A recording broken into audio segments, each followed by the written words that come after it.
question and answer session for all the 5 speakers we are hearing today. And the next speaker will be Ulla Wennermark, I guess a well-known trademark by herself. She is a member of the Second Board of Appeal. She has a Master of Law from Lund in Sweden, and she studied EU law in Copenhagen. She's also a mediator. And she's a perfect person on the subject of case law because she has not only been a member of the board of OHIM but also a trademark attorney at a law firm in Sweden, and she was in-house at Colgate-Palmolive. So I guess she has really a broad knowledge of all aspects from all sides, and she's also engaged in publications and in various IP organizations and committees, and I'm very proud to welcome Ulla Wennermark, and the floor is yours. Please. Thank you very much, Peter, for that nice introduction. Just one correction, I was in trademark law in Denmark as well. It was not in Sweden, actually. I would like to emphasize that, of course, what I'm saying today are my personal views. And as we are making 2,500 decisions last year, and it will be about the same level we expect this year, I will, of course, only have the possibility to deal with a few topics which I think are very interesting.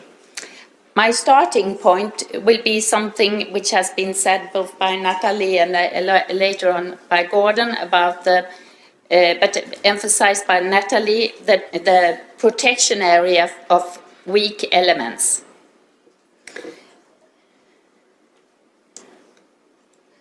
I have this case from the boards. At the opposition division level, it was considered that these trademarks were similar. But when the case came to the board emphasized that the parties were in agreement that the public was very specialized, and the board said that the chart is just a graphic representation of data, and what is more logical than using a computer for making such products. So the board said that the distinctive elements are DD and KD, and of course the device in KD's chart, and concluded that these marks were not similar enough to consider that there was a likelihood of confusion, so they could coexist. Another case going in the same direction, and here the outcome was the same at opposition division level and at the boards of appeal. It was considered that bon appetit for fish, as you can see, is something which is understood all over, not only by French speakers. The Board of Appeal stated in its decision that it's never possible to prevent the consumers from being confused, as there is no prohibition against using non-distinctive or descriptive elements.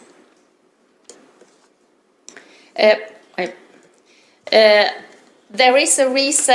are some recent cases from the court in this area. One from I think it was the 6th of June, regarding Pharma Street Pharmacy, where the court found that these trademarks were confusingly similar. Although pharma is not distinctive, this is not an obstacle for likelihood of confusion. So the court found that pharma was non-distinctive, but still there was a likelihood of confusion. In France, for Pharma Street, although the French people were also considered to know the word street and understand the pharmacy, and the C could have different meanings or just a misspelling. So something needs to be done. And it's important, I think, also when you're arguing if you are on the side of wanting to come into an area where it's a descriptive mark, where you are faced on an opposition based on a descriptive element, that trademark law is not in principle a consumer protection law, but the aim is to make it possible, as it had been said earlier today, to distinguish a brand from another brand. And thereby, trademark law contributes to a fair competition and justifying a monopoly for the trademark. So,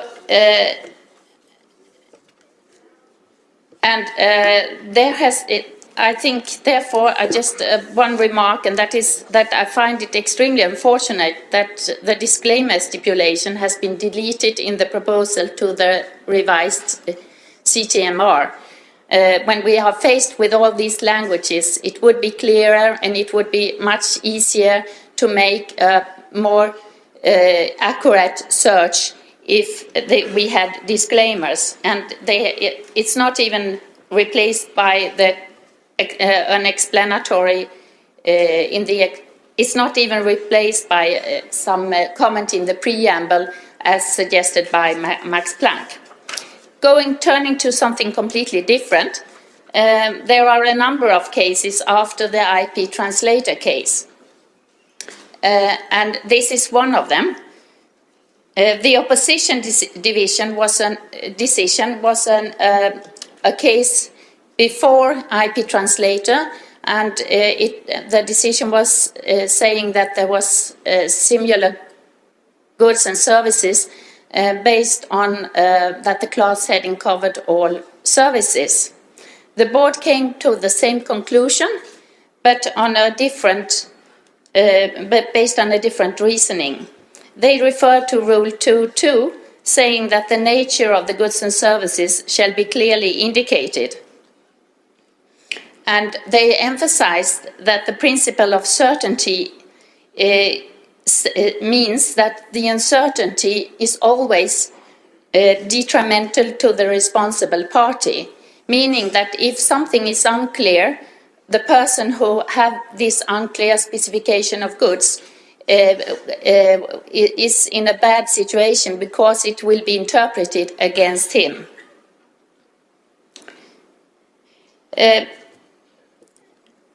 The Boards of Appeal also stated that the opposition division is bound by the law and cannot evade the performance of the examination through a general reference to a communication of the President. And this is important. We have the manual, we have the guidelines, and we have the communications, and you are very welcome to refer to them. But you must be aware of the fact that it's, as it also has been emphasized by Benjamin, for example, and Gregor, we are free to decide primarily based on the law and the judgment from the court. So you cannot rely on the guidelines or the manual or the communications when you come to the board. I will present some cases regarding marks with reputation, which have been worldwide to appeal. One is this case apart, a trademark which was used for jewelries in Poland. And there were no invoices or any documentation like that. And the first instance said that it was not shown that this mark had reputation. But the Boards of Appeal changed that decision and said that they put emphasis on the fact that there were some evidence from third parties. There were some awards, and there was also research companies which had made researches showing that the consumer's perception was that this was a well-known mark. So the mark applied for to the left. I should say also, I forgot to say that the marks to the left are always the contested marks. It was used. It was applied for sunglasses, and the Board of Appeal found that there was a link between sunglasses and jewelries because the designer could very well be the same. So there was a free riding, and the application was rejected. Similar, the situation was in these cases. There are also more cases with Kenzo. Kenzo was not considered to have a reputation in the first instance in these cases, while the Board of Appeal said that they had a substantial reputation for clothing, cosmetics, and perfume. They had shown that there were advertising campaigns in very prominent magazines, and they had also shown the history of the designer Kenzo Takada, and that he had a lot of shops and more shops all around in Europe. The goods and services covered by the mark applied for was, as you can see, wine and alcoholic beverages and services in relation here too. And they were considered to be completely dissimilar, but still they said there was a link because they project the same image of luxury, glamour, good taste, success, social status.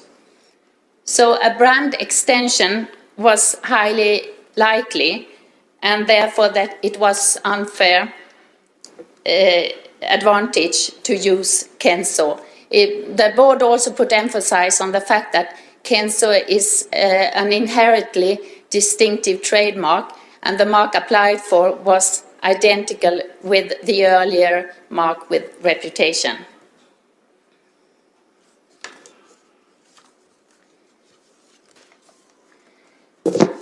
In this case, the mark applied for Skype claimed that it had a reputation and therefore should be registered, in spite of the earlier mark Sky, which was considered to have a strengthened distinctiveness based on use in the UK, because it was not considered to be very distinctive for these voice over IP services, but it had been used a lot in the UK.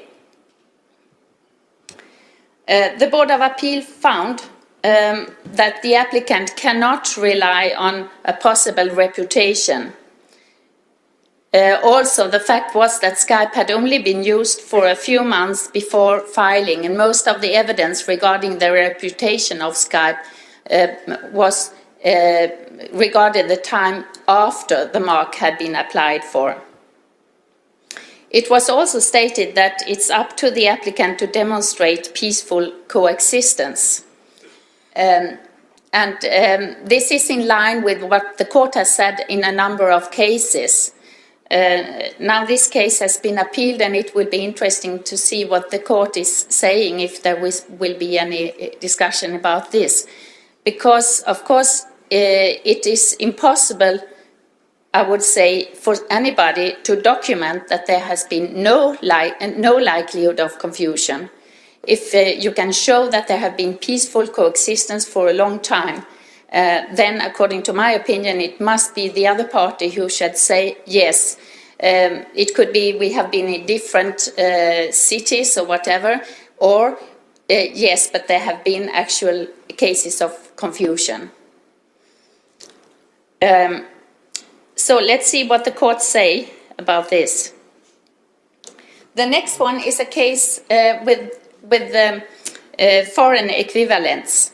The earlier mark was this Secretos de Belleza, and it's a Spanish mark meaning secrets of beauty. As secretos and secret are very similar, and beauty is considered to be something known all around Europe, even if you don't know English. It was considered that the marks would be perceived as quasi-identical for the Spanish public, which would understand beauty secret as an internationalized form of secretos de belleza. And in this case, the Board of Appeal reversed the decision of the first instance.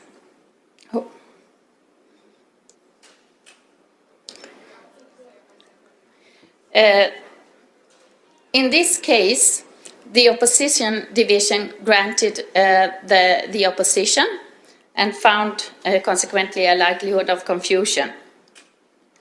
The case was appealed, and at the same time that the applicant appealed, he also filed a request for cancellation request for revocation of the earlier mark. After having filed statement of grounds, he applied for suspension, awaiting the outcome of the revocation proceedings in relation to the mark, the opponent's mark. The Board of Appeal in this case referred to that the applicant had not indicated grounds for revocation, chances of success, and why not they had not acted before. They also refer to that the board could see that the opponent had actually filed proof of use. It's not clear from the decision if they had evaluated the proof of use, if it actually how much they had filed. But the board concluded that the case should not be suspended and made a decision confirming the first instance decision. So if you have a case like this, it's important to motivate your chances of success and elaborate around that, and not just giving the cancellation number.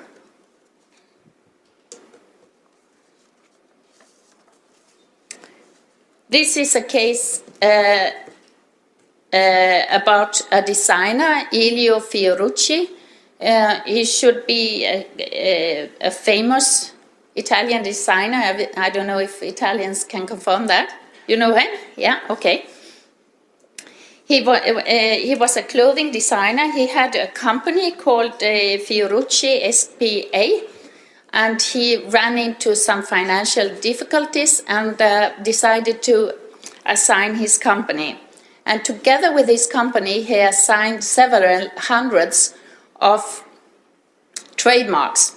And one was his handwritten name, his name handwritten, but it was hardly legible. And he never assigned Elio Fiorucci as a wordmark. Based on Italian law that you are not allowed to use another person's name without consent, these registrations of Elio Fiorucci was cancelled because it was not found that he had made an explicit assignment of his name to use and to register as a trademark. And this is, of course, you must always have a clear agreement, and it's probably extra important if it's a designer, because, of course, the designer may want to use his name at a later stage as well.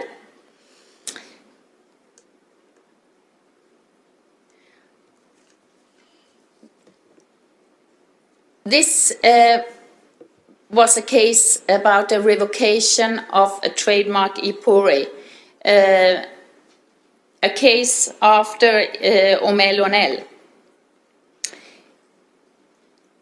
The company, the Ipuri, had been a mark which had been quite a lot, used quite a lot. 8 years before the application for cancellation was filed, Ipuri had been listed as a well-known mark by the Spiegel publishing home, the Spiegel publishing house. But they had also run into this financial difficulty. It had been assigned to another company, and at the time of the application for revocation, it was used in 5 shops in Hamburg And this was not considered to be enough for fulfillment of the requirement of use in relation to the CTM. And this was in spite of the fact, not only that they filed this documentation, that it has actually been considered as a well-known mark 8 years before, but also the fact that a German court had decided that the corresponding German registration in relation to this, the use requirement was fulfilled. So the similar case based on a German right in Germany had the opposite result. So this IPURI as a CTM was cancelled. And this is also my understanding of Omelonel, that the threshold is not the same in relation to the extent of use and the territorial scope. So it's important that, of course, you should always have your CTM, but if you are in doubt in any way, if you have fulfilled, if it's a trademark which is so much used, so you are sure that you can maintain it as a CTM, if you're not sure on this, you should also secure that you have a national mark, at least on the most important markets.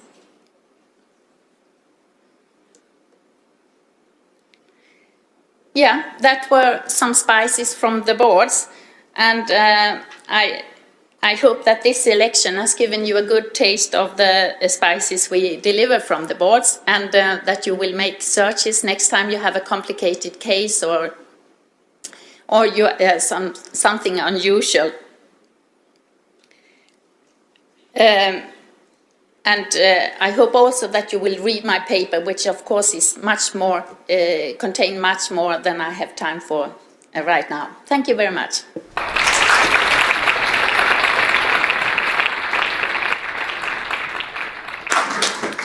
Thank you, Ulla, for this excellent presentation. I have to remind you that all the presentations will be made available after the conference online. You can access on the ACTA website. And I know that some of the presentations have also linked to written text, which is much more profound than the slides you have seen. So this gives me the opportunity to introduce Alexander von Mühlendahl. He is an attorney at law and visiting professor at the Queen Mary University. And I may say he is also a well-known trademark per himself. He has started at the Max Planck Institute and later on at the Federal Ministry of Justice in Germany. As such, he was involved in the developing of the community trademark regulation and later on, as everybody knows, vice president of OHIM. And he has represented cases not only before the General Court, but also before the ECEU as a private practitioner on both sides, so he knows everything. And he's a member and expert on numerous committees of various IP associations and one of the original members of the IP Hall of Fame. And I guess if we had something like IP stars on the pavement to OHIM, I guess he would have one of these stars. And I'm very happy to listen now to you, Alexander. Please go ahead. Well, thank you very much, Peter. Ladies and gentlemen, dear friends and colleagues, I'm supposed and I will talk about relative grounds and related issues, decisions from Luxembourg courts and their effect on practice. No jokes today. Decisions by the European Court of Justice and the General Court on relative grounds and in conflict cases are relevant for the practice of OHIM, the office, national offices, and the courts, and of course, trademark proprietors and their representatives, only to the extent that rules of law are involved or applied or developed. In general, it is my impression that as regards the comparison of signs, the case law that has come out of Luxembourg has little, if any, precedential value. Whereas judgments, and I will turn to some of them, on the similarity of goods and similarity between goods and services are in reality more significant. Second remark.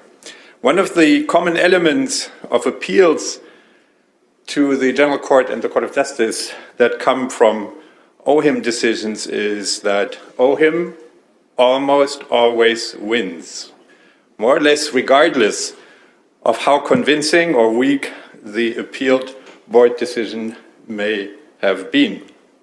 And we will see some of those. My third remark is that we have the common element which will run like a thread through the presentations earlier this afternoon and today, late in the afternoon, the question of consistency of decision-making. And that's my final introductory remark. OHIM, the General Court, and the Court of Justice actually torpedo the relevance of their own decisions by continuing to proclaim, against intuition and common sense, that examination of marks is an exercise of uniqueness, not involving any margin of discretion or perhaps appreciation, resulting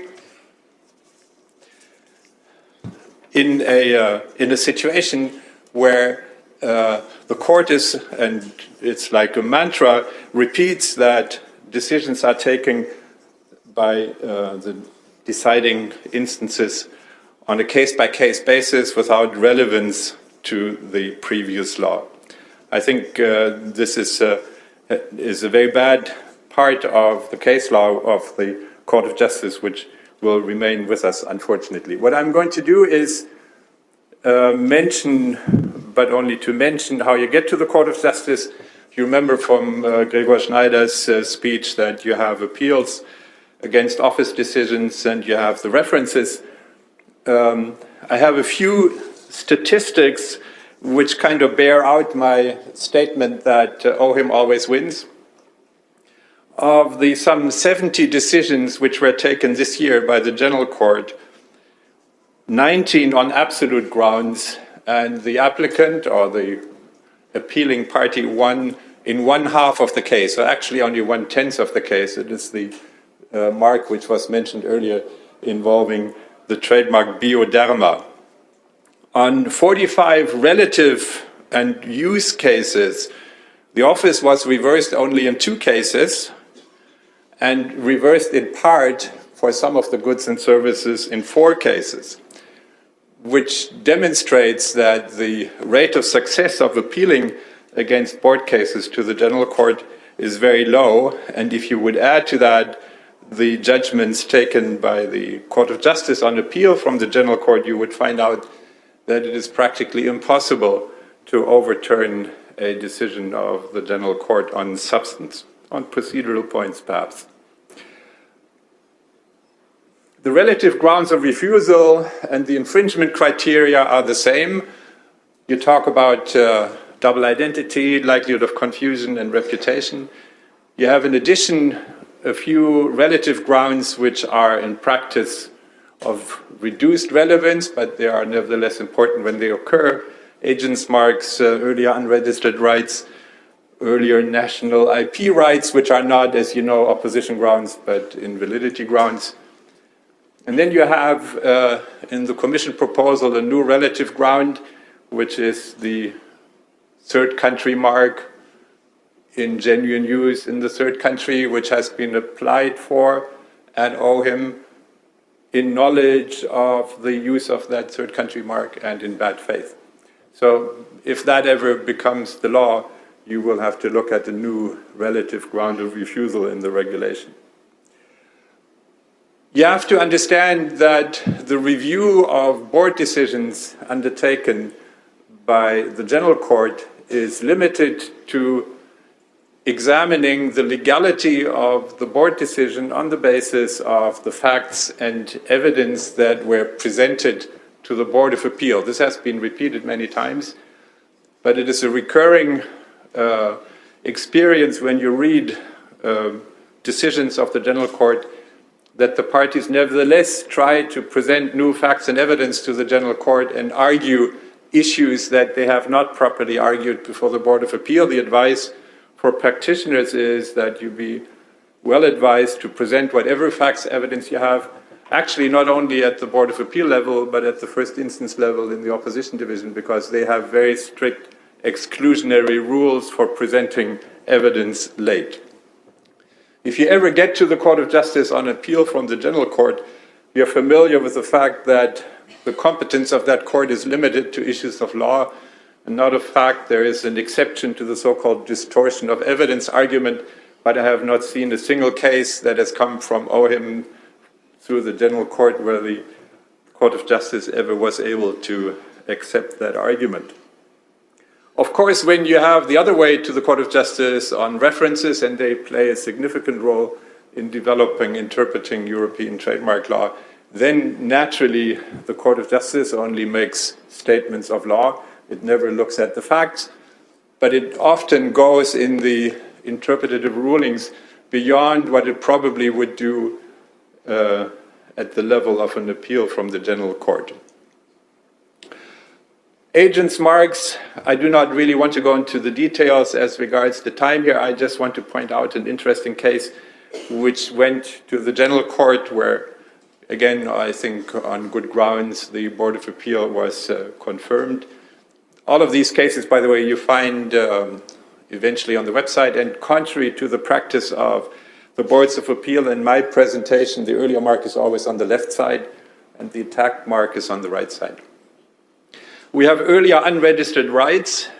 As you know, these are rights which exist in a member state on the basis of use. They must be of more than local significance, and they must grant the right to prohibit the use of a later trademark. The main issue, as you know, is the territorial scope of use or protection of the earlier right. There's a Commission proposal to make an express inclusion of GIs protected under European Union law. And what can I point out to you in the case law of the court is this famous case which you wonder, well, how did they decide this again? This is the case on remand from the European Court of Justice. It's the appellation of origin bud, protected in France under the Lisbon Agreement against the bud trademarks of Anheuser-Busch. In this case, this is the true beer conflict, and it was clear that the Anheuser-Busch company would win, and the cases are now over, and they get their registrations, unless the Boards of Appeal have second thoughts, which I wouldn't assume. There's another interesting case which has gone to the General Court, decided just a few weeks ago, Peek and Kloppenburg.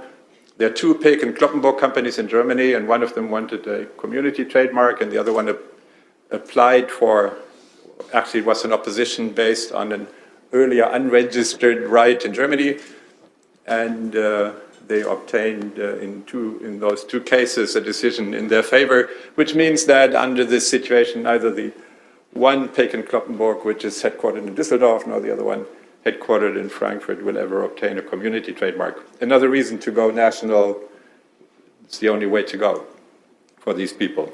There's another interesting case which I just want to refer to. It's Bimbo against Bimbo. I know if you speak English, you wouldn't like trademarks that are called Bimbo very much, but the Bimbo mark is extremely well known in Spain for bread. And this case is interesting because the way the General Court deals with this is that it makes reference to the guidelines of WIPO on the protection of well-known trademarks as if they were the law in Europe. They really refer to these as if they were the standards. I think it's one of the welcome effects of agreeing on worldwide criteria for protecting, in this case, well-known marks, and it's the first recognition that I'm aware of that the General Court has made of these guidelines to this extent. And you can read this if the time comes and you look this up. There is one issue that has, again, not central significance, the question of priority. The question has been referred by, once again, the Alicante Court of First Instance. What happens if two trademarks are filed the same day, but one has an earlier hour than the second? Which one prevails? And the obvious answer is none of them prevails. There is no earlier trademark because the smallest unit you take into account is the filing date.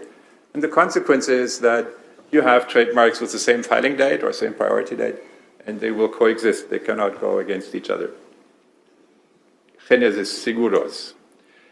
If you go now to the core of analysis in likelihood of confusion and or conflict cases between trademarks, we have double identity.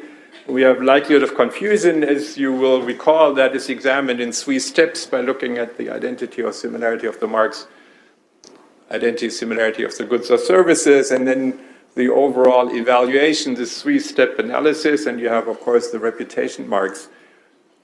Double identity is of little relevance in the OHIM opposition and cancellation cases. It is, however, of serious relevance in infringement litigation in the national courts, because under double identity you do not have to show likelihood of confusion, and certainly not likelihood of confusion as to origin. Be aware that the Commission is proposing for the infringement standard in Article 9 of the Community Trademark Regulation and Article 5 of the Directive, or the equivalent, it's now Article 10, that even in double identity cases, only the detriment to the origin function should be taken into account. This would do away with substantial case law of the European Court of Justice, and I just want to point this out so that you're aware of this. This is not necessarily an office practice issue, but an infringement issue. Similarity of marks. What I've done here is give you a, let's say, executive summary. Marks are similar if they have one or more elements in common, visually, phonetically, conceptually. All of you are aware of this. I would also suggest that there is an ultimate question underlying the analysis, namely whether the public would be likely to believe that if the goods were identical that are marketed under the conflicting marks, there would be a likelihood of confusion as to origin. Now, the way office operates and the courts operate, they kind of separate the likelihood of confusion analysis from the trademark similarity and goods similarity analysis, but I think it is useful to keep this in mind. In the comparison of marks, only such elements may be disregarded which are negligible in the overall impression.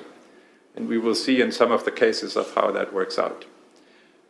I have also found in analyzing the case law that the courts are not always clear whether the element of distinctiveness of the earlier mark is part of the similarity analysis or part of the likelihood of confusion analysis, where it actually should be. That's part of the background for that is that the court has said in doing the similarity analysis, you take into account the dominant and distinctive elements. But the degree of distinctiveness is, in my opinion, something which belongs to the 3rd step. On the similarity of goods analysis, goods or services are similar if they have elements in common, nature, characteristics, and so on. This is, comes from the very old Canon case. And here again, I think there is an ultimate question that you should keep in mind. Assuming identical marks, would the public believe when it is confronted with the conflicting goods or services that they have a common commercial origin? The 3rd step is the analysis of all circumstances of the case, where you look at the degree of similarity, the degree of the marks, the goods and services, the distinctiveness, the degree of attention of the relevant public in order to arrive at the ultimate conclusion that there is likelihood of confusion on the part of the public to which the marks are addressed. The degree of similarity is judged from identity to no similarity. And the practice in the courts is that they do a step-by-step analysis from slightly similar, average degree of similarity, high degree of similarity. I'm not so sure whether some chambers of the General Court actually have more than these 3 steps, but it is useful for you to keep this in mind when you argue a case. The same thing is true with the goods and services. They are judged from slightly similar, average degree of similarity, high degree of similarity, and the outcome of that exercise is relevant for determining the outcome of the case. In determining the degree of distinctiveness, a distinction is made between so-called inherent distinctiveness and distinctiveness subsequent to the use made. inherent distinctiveness determined in relation to goods and services for which the mark claims protection. And you should be aware that the General Court takes the view that the question of inherent distinctiveness must be determined by the office even without arguments to that effect, and will be reviewed by the General Court on appeal. However, if you then go on to the Court of Justice, the Court of Justice will not do that. They will accept the decision of the General Court on the issue of inherent degree of distinctiveness. And you are aware that acquired distinctiveness or enhanced distinctiveness as a result of use on the market is something which must always be proved by evidence by the party asserting that right. We have finally the degree of attention of the customer, and that is the famous Gut-Springenheise standard, which was imported into trademark law by the Court of Justice many years ago. The degree of attention is relevant because the higher the degree of attention, the lower the risk of likelihood of confusion is. And that has the curious consequence that when you have a high degree of attention, for example, with pharmaceutical products, that the marks can be closer together than they can be with regard to other goods. It's an outcome of a constant case law of the Court of Justice, and it seems very unlikely that this will ever be turned around. I have a list of examples of very recent cases from the General Court which show you some of the problems that have been raised by other speakers. In this case, for example, olive for class 3 products you would assume cannot be a distinctive or even marginally distinctive element, but here again the court confirmed that these marks are similar and therefore likelihood of confusion. McDonald's prevailed over McBaby with his McKids. This case, Star Foods, which has the element star in common, which some people say is entirely lacking in any distinctiveness unless you can show use, has been up and down, and I gave you the cases which were at the board before and went to the court and went down to the board and now back to the court, and they confirmed again that there is likelihood of confusion between these marks. Here you have a mark where likelihood of confusion was found on the basis of the common element vita, which again is probably by most people a very weak one. This one is one of the very few cases where the General Court reversed the Board of Appeal. You can read what the marks are, phone against N-phone, and the court said, well, phone has an average degree of distinctiveness at least, and therefore conflict, if you compare that with the cases that Ulla just presented to you on non-distinctive elements in trademarks, you wonder where the case goes. These are not similar. These are similar, even though the word metro in the mark on the right is barely legible. I know some of the people who represent Metro Group IP who are very happy about this outcome, right? Very happy. What would you think about this? This is one of the common family name conflict cases where you win because the family name Berg is not common enough to be disregarded. There are actually 3 cases. This one you lose, even though it's pronounced almost the same, Barmix, Carmix. In German, you hardly hear the difference. This one you also win because wild and fair wild. This is the question of combination marks, another family name. Now, I'm not going to go through this because it would be too much into the details of the case, merely to show you that you win some cases on opposition, and I repeat my common argument. You win them essentially because the Board of Appeal already decided in your favor. I think if you were to analyze these cases in the abstract, for example, this one, the likelihood of confusion was found on the common element tradition in the packages of cigarettes. And the General Court simply doesn't reverse these cases. This one, no likelihood of confusion, in agreement with the board.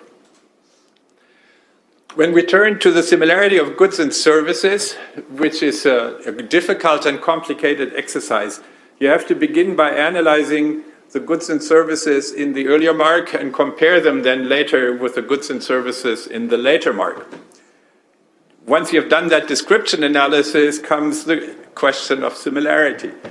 And among the most complicated issues there is to which degree goods are similar to services. And there is a particular sub-issue of that. To which degree are Class 35 services, for example, retail or others, similar to the goods which are to be sold or offered or advertised or whatever activity it is. But it's not limited to that, because the same issue arises in transportation or repair and maintenance, whether this applies to the goods that are actually repaired, transported, or maintained. On the description of goods and services, I have a very significant case which is called Babidou Babilou, or Present Services Ulrich, where the General Court, in a mark which had this as its list of goods and services, advertising, business management, business administration, office functions, that's all the class headings of Class 35. And they followed OHIM's practice of saying all the services in Class 35 cover all other services in Class 35, and therefore, against the services which I put on the bottom of the screen, the owner of the earlier mark prevailed, including provision of auctioneering services on the internet, which is difficult to group under any of the class headings, but the court had no problem in doing that because it looked at the alphabetical list and found auctioneering as one of the services which fall into Class 35. This is the arguments they made, and I recommend this case for you to read. Whether it will survive the exercise which is currently underway on the taxonomy remains to be seen. We have another case which is interesting, Club del Gourmet. All of you who have been in Alicante know this in Corte Inglés. It's a special high-class service, food service. They have a Spanish trademark which is exactly as I have reproduced it there. It's called Class 35 and advertising sentence. It will be applied to the products covered by the trademark so-and-so.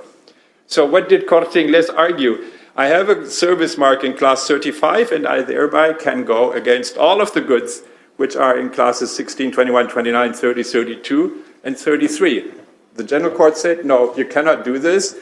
The only thing which you arguably have is advertising services in Class 35, and whatever Spanish law allows you to do when you register a slogan like Club del Gourmet does not apply in the European context.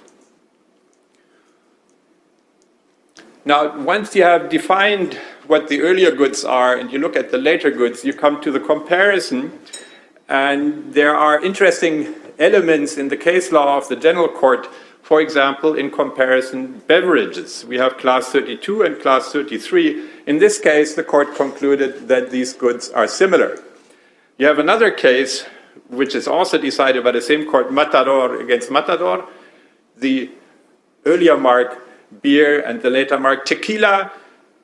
Consequence, the goods are not similar, even though they are both alcoholic beverages. It shows you that, say, in a way, the arbitrariness in which some of these results are achieved. But here again, the common element, confirmation of the Board of Appeal. You have finally an interesting element in the practice of all of you, that is the comparison of goods on the one hand and services on the other. In this case, it's Class 24 textile products and Class 40 textile treatment. Here the General Court concluded that they're not similar. And I have this only in German because this is one of the elements of the case law of the General Court, that you have decisions which are not available in a language which you can read easily. For example, only in French and Spanish, or Polish and French, or German and French, but certainly not in English. And perhaps OHIM should take it upon itself at least to provide working translations of these decisions in a language which everyone in Europe can read. Thank you.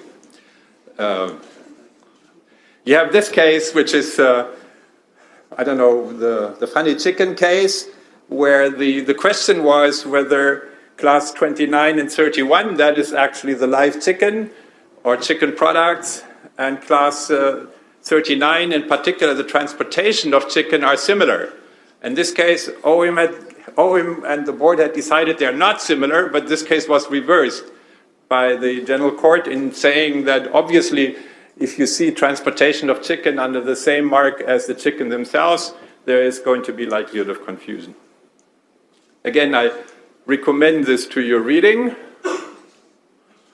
because it analyzes the issue of complementarity between goods and services and whether they are necessary to each other. And it's, I think, an interesting case to look at. On the likelihood of confusion case, I mentioned earlier the principles that are applied, and I will only mention as an example of the case law this particular case, because it's an important expression of where the Court of Justice analyzed these cases. One of the few cases where the Court of Justice annulled the General Court, and the reason is the following. The General Court had said, well, we cannot examine the validity of the earlier German F1 mark, both the word mark and the figurative mark, because that's not our competence. We can nevertheless decide that they have no distinctiveness, or they're entirely descriptive. The consequence was that the General Court in this case excluded any likelihood of confusion between the two marks on the left with a mark on the right, under the analysis that non-distinctive elements don't participate in the protection. The General Court said you cannot do that. Even by implication, you cannot assign the value 0 to a national trademark. You must assume that it has at least some distinctiveness, and then, of course, the outcome will be different. The case has been remanded to the General Court, and we wait what will happen there.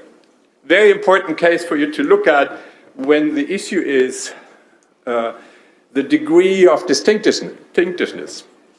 Now, the conclusion from all this cases law is that the scope of protection is the greater the elements of conflict coincide. The more the marks are similar and so on, the greater the likelihood of confusion is. The converse should also apply, but you know from the cases, and some of them I gave to you, that it's actually doubtful whether the courts will accept a very reduced scope of protection on the basis of very weak elements in the earlier mark. Similarity between goods and services is one of the open issues, and the case law is not very coherent on that.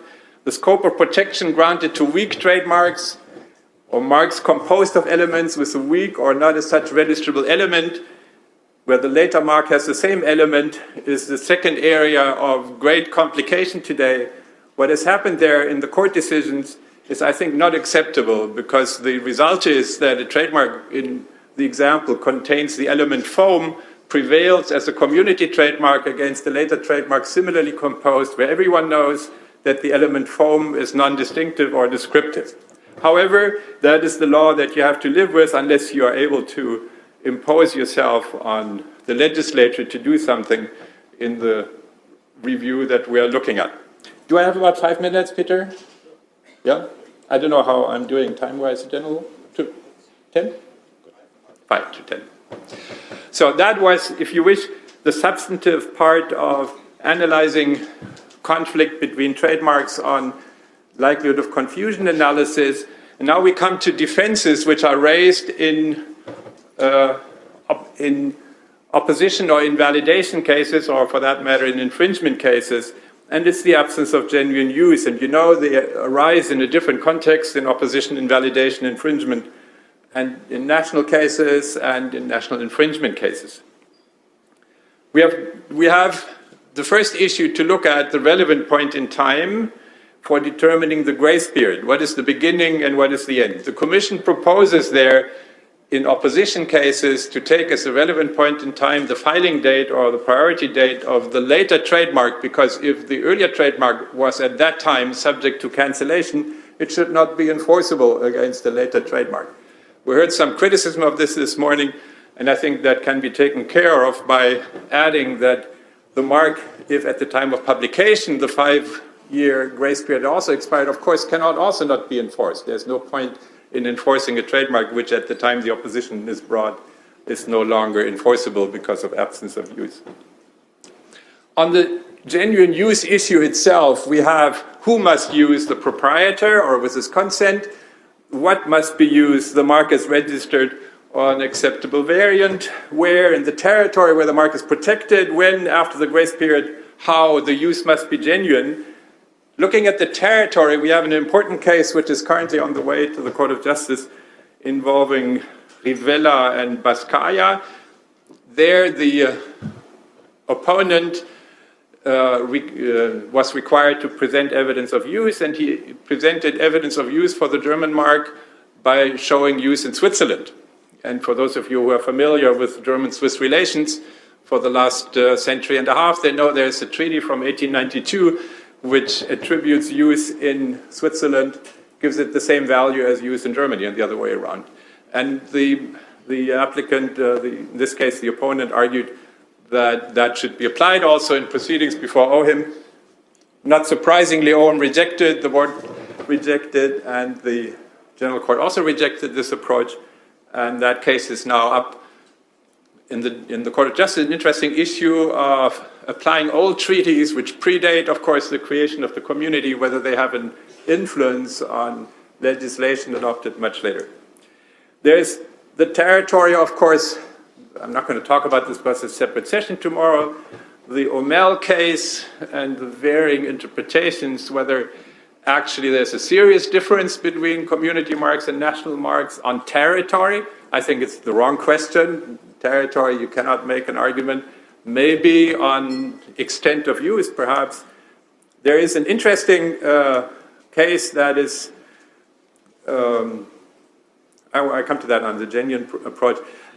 We talk about the mark as registered, and there's an important judgment from the Court of Justice in case Rindisch versus EDA, where it was held that the fact that the mark as used is also registered as a mark does not have the result that you cannot rely on that mark in order to support use of a variant, which is also registered. So two registrations are possible of variants of marks. Very important case for the German practice because people in that country began to doubt whether the legislation in force in Germany was still applicable. Extent of use. You apply the Ansel criteria. All of you are familiar. All circumstances, taking into account the nature of the use, the goods and services, so on.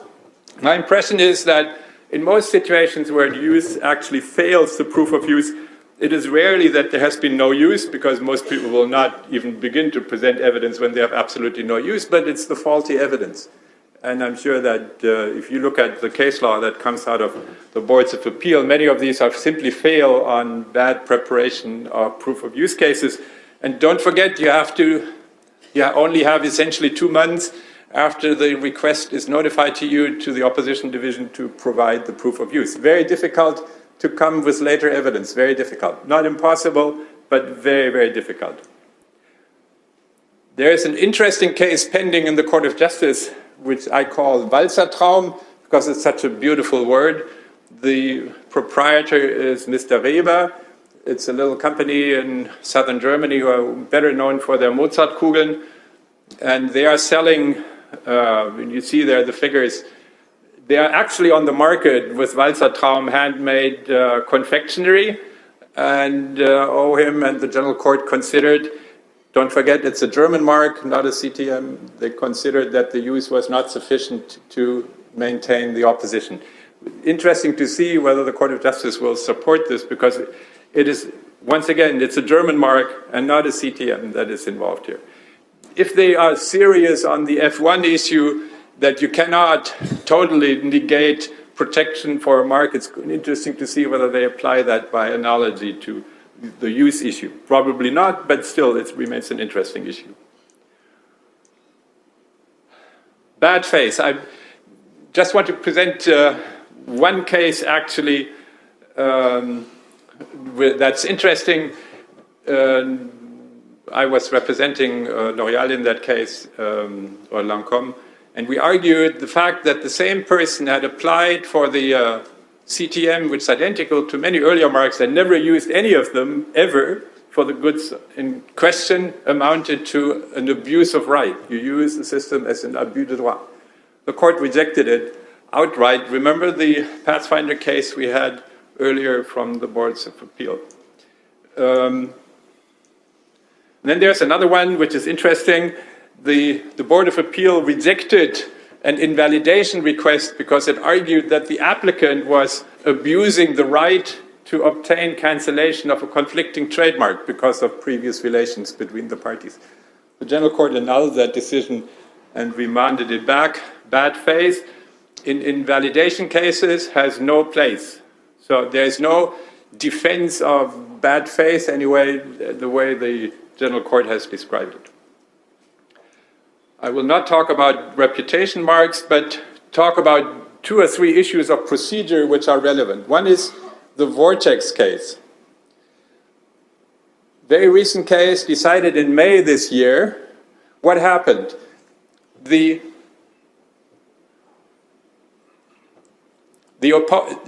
owner of the earlier mark had claimed priority of a German application. In the course of the examination of the opposition, it found out that the specification, to the extent it agreed with the German specification, wasn't good enough to defeat the later mark. So it went to OHIM and requested an amendment of the specification to take into account what it actually wanted to cover. It's the class heading issue in a different appearance. OHIM, in its wisdom, accepted the request for an amendment of the specification of the earlier mark, and then the owner of the earlier mark relied on the amended specification to continue with his opposition before the Board of Appeal. It had lost in the opposition division. The Board of Appeal said, you can't do this. We must apply the mark as it was before it was amended, because the amendment was impermissible.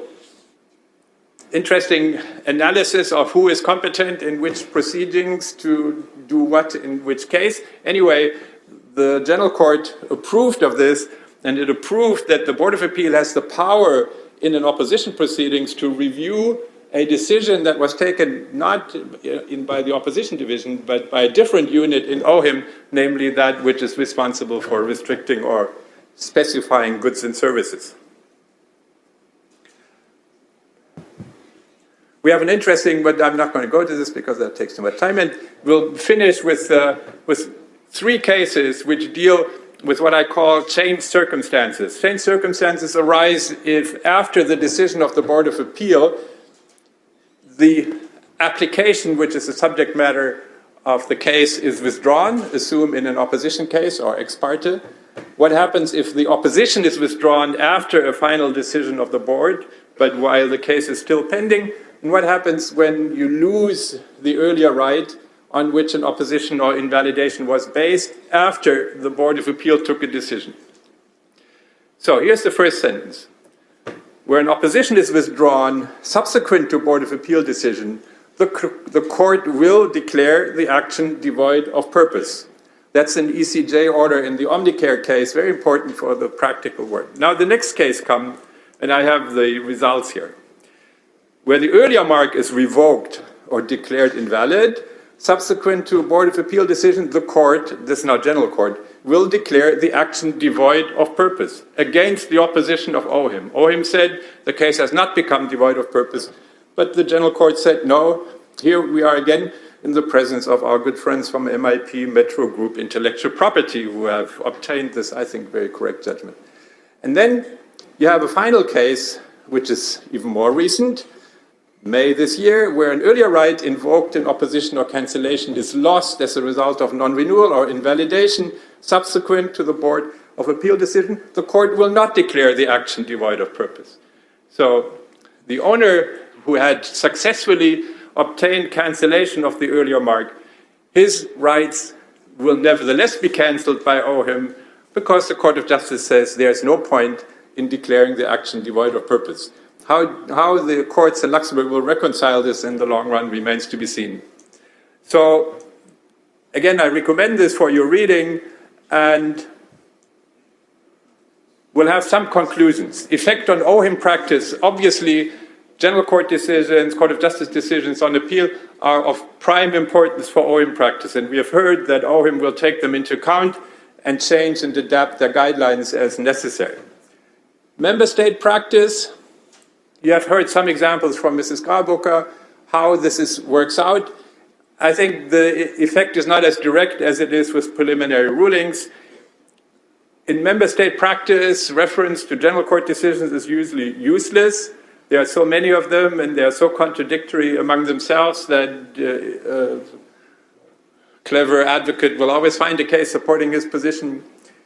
And in the relationship between General Court and Court of Justice, it's interesting to see that the General Court rarely cites cases on the point decided by the Court of Justice.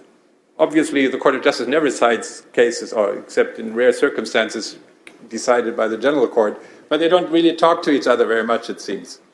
What are the principal issues that you will have to be focusing on?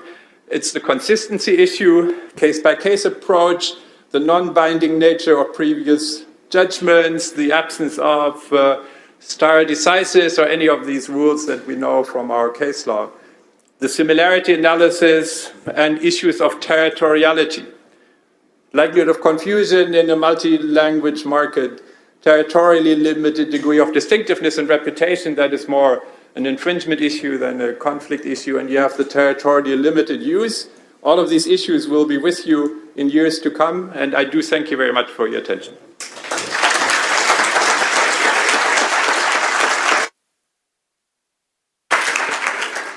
Thank you very much, Alexander. I guess that was a very good speech on the aspects of community trademark law.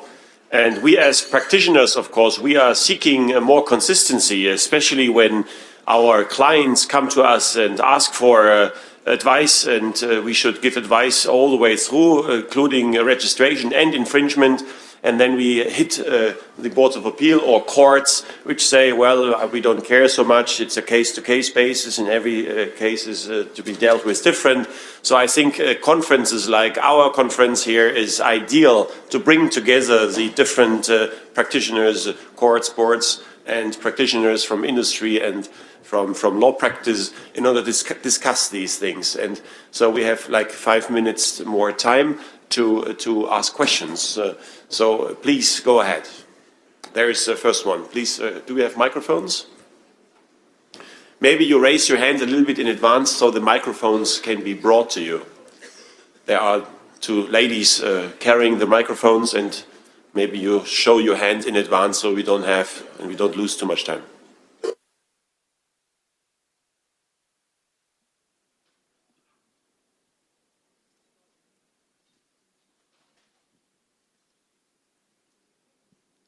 Hi, Ashley Benjamin from Danes in the UK. Probably a quick question. I was wondering if any of the speakers are aware of any cases where the Board of Appeal has made an obvious procedural error in reaching a decision and then has been persuaded to review the decision following a complaint to the OHIM complaints department, or if anyone else in the room has ever successfully forced the Board of Appeal to reconsider an error. My experience is that the complaints procedure is a bit of maybe a waste of time, but maybe some of the speakers could answer that. I'm hesitant to say thank you for that question. Well, didn't expect you to like it, but I mean, I just wondered if there has actually, maybe it's a yes or no answer. Okay. Has anyone ever successfully done that? I can recall one case that actually I was involved in, where there was a potential question of a procedural error, but the problem was that the agent realised the error, which the board hadn't realised, and which the first instance at the office hadn't realised either.